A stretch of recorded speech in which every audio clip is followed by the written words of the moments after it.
البرازيل هادي البرازيل ماشي المغرب.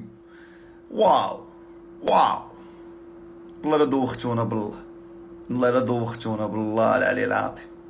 انا كاع ما تنطيق بهاد اللعبه هذا فهاد الفراقي الصغار.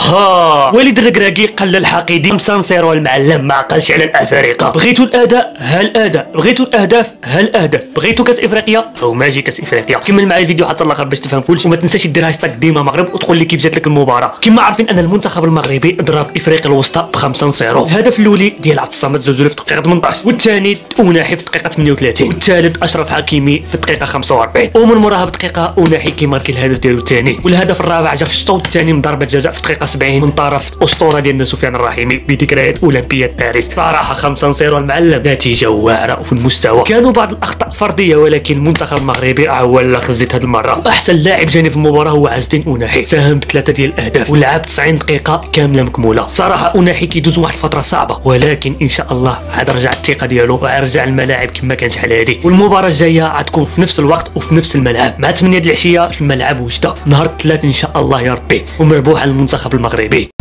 اللهم بارك.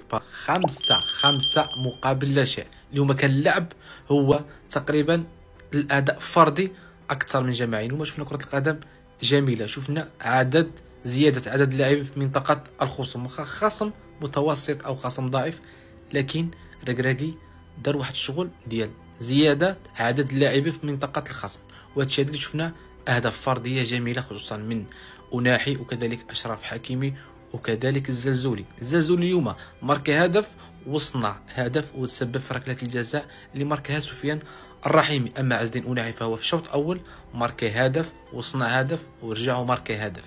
يعني عز الدين أوناحي اليوم كانت نحله في ارض الملعب صراحه. وهذا هو نور الدين نيبت الجديد صراحه، هذا يستاهل شهرة القياده، هذا كيعرف شخصيه القياده السيد هذا صراحه.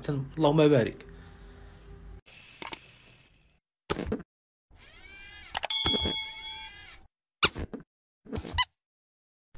المرجو الاشتراك في القناة تشجيعا لنا لنستمر في نشر المزيد.